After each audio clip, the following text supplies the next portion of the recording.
Little Mermaid turns into a woman and falls in love with royalty.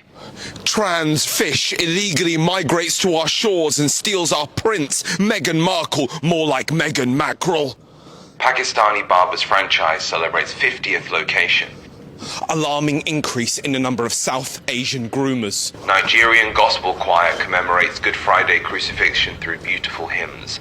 Black gang publicly promotes violence-based music. British Indian plastic surgeon helps English burn victims. Immigrants are changing the face of Britain. BAFTA screens new horror TV series from Riz Ahmed.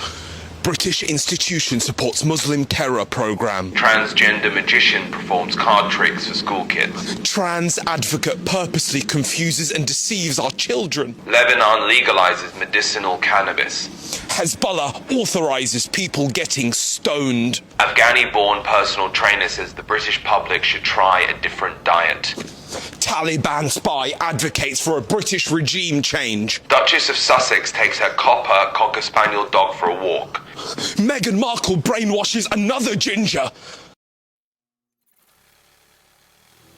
Well, it finally happened.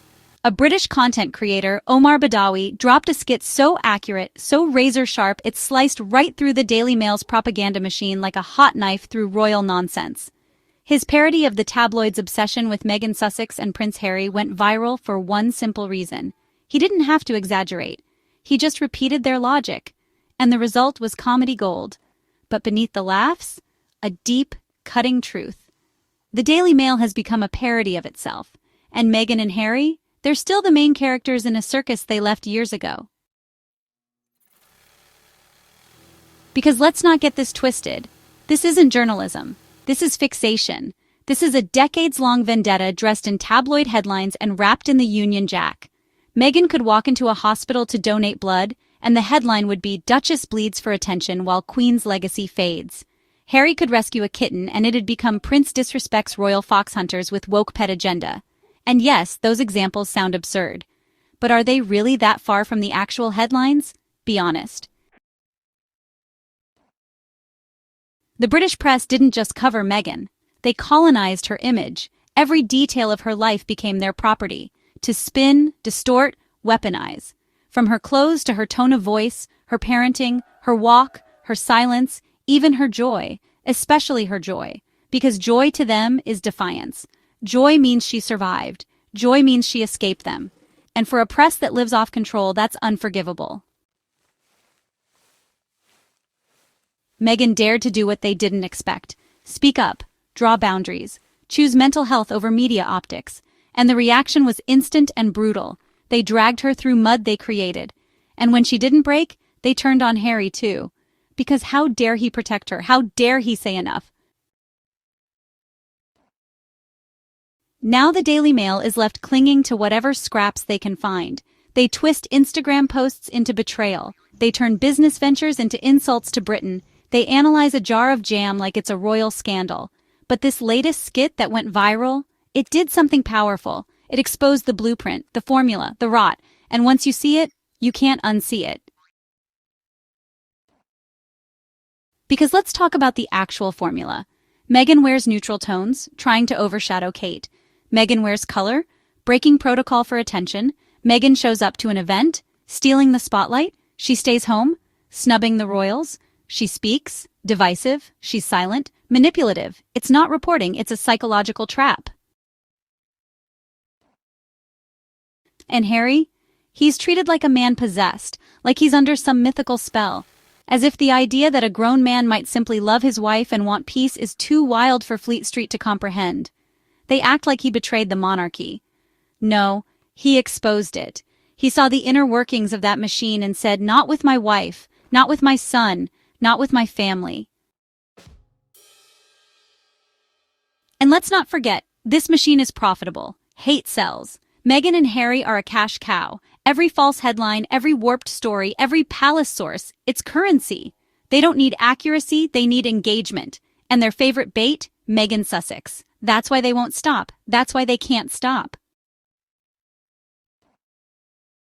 But here's the twist. Every article, every smear, every desperate attempt to drag her down only makes her shine brighter. Every attack makes it more obvious how fragile their whole narrative really is. Because you know who doesn't need to clap back? Meghan. Her life speaks for itself. Her work speaks. Her dignity screams louder than any tabloid ever could. The Daily Mail, on the other hand, is shouting into a void, screaming about how Meghan's jam disrespected the Queen while the rest of the world rolls its eyes. They want scandal. They want drama. But what they're creating now is noise, background noise, static, and the louder they get, the more irrelevant they become. And you know it's bad when people start mocking you with your own material. The headlines practically write themselves. The satire doesn't have to stretch the truth. It just copies and pastes it. Because honestly, the truth is already absurd. That's how far off the rails the press coverage of Meghan and Harry has gone. And here's what really stings for them. Meghan and Harry walked away. They left the toxic system. They told their story, on their terms, and well, they kept it moving. They started projects, raised their children, supported causes. They lived. Meanwhile, the press stayed behind, frothing at the mouth, still trying to make fetch happen with Megxit. That's the real humiliation, not the parody skit. The reality that two people they claimed were irrelevant are still running the headlines 4 years later. Meanwhile, the royals they supposedly support barely make the front page without Meghan's name next to theirs. That's not reporting, that's dependency, that's desperation.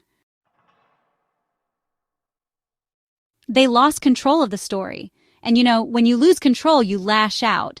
That's why we keep seeing these ridiculous headlines, these recycled narratives, these anonymous friends of the palace spouting off nonsense. It's honestly the sound of a media empire spiraling. But the world is watching now. With clearer eyes, social media, podcasts, independent media, people are dissecting headlines, comparing coverage, noticing the inconsistencies. The gaslighting isn't working anymore. The contradictions are just too loud. And when satire can capture the truth better than a newsroom, that's when you know the tide is turned. Because Meghan didn't become the villain. She became the mirror. And the press?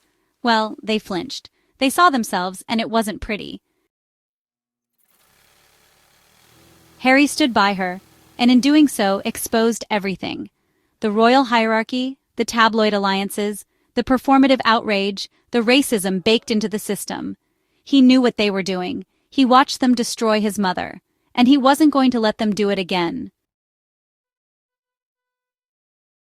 So now we're here.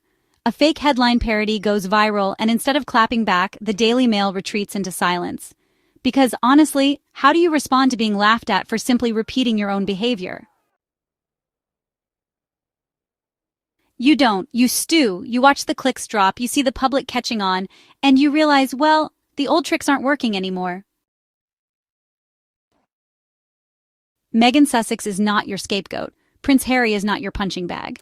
And the audience? Well, they're not buying your spin. The internet sees you. And now, it's laughing. Let it burn. And while it burns, let's acknowledge something else they hate to admit. The game has changed. Gone are the days when one front page could control the narrative. Gone are the days when a tabloid editor's pen held more power than truth. Meghan and Harry bypassed the press. Podcasts, docuseries, books, speeches, they went direct. And in doing so, they made the middleman irrelevant. And the Daily Mail? Oh, they're furious about it. How dare Meghan explain her experience in her own voice? How dare Harry write a memoir that doesn't worship the crown? The press can't manipulate a story they didn't write. And that loss of control, it's personal. They need Meghan to be angry, loud, combative. They need Harry to be unstable, bitter, irrational, because honestly, that's the only narrative they know how to sell. But what they got instead? Well, just two adults, living peacefully, growing businesses, raising children, healing publicly, and thriving. No tantrums, no chaos, no scandal, just growth. And, to a drama-hungry press, that's the real betrayal. So instead of fixing their own headlines, they cling to nostalgia. They reprint old lies. They invite the same royal experts, professional pearl clutchers with nothing new to say. They drag up old photos, twist new ones, and slap on headlines like Meghan's secret message to the Queen as if anyone's buying it anymore. It's not news, it's not even gossip, it's addiction. They are addicted to Meghan's relevance, to Harry's rebellion, to the very couple they once labeled irrelevant. Because without Meghan, what would the Mail even publish on a slow Tuesday? Without Harry, what narrative could they squeeze drama from? That's the bitter irony. They claim to hate them, but they desperately need them. Meanwhile, Meghan Sussex is creating a legacy. She's redefining what power looks like for women who are scrutinized, misjudged, and underestimated. She's showing that dignity can be louder than any smear campaign. That success is the best response. And the Daily Mail? It's still stuck in 2018, shouting at a couple who stopped listening a long time ago. So let them scream. Let them twist themselves into knots trying to make jam controversial. Let them chase shadows and quote insiders who sound suspiciously like recycled fiction. The more they yell, the more it proves they've already lost the room. Because we see it, the mask is off. The parody has become prophecy. The joke's on them and the punchline, Meghan's just getting started.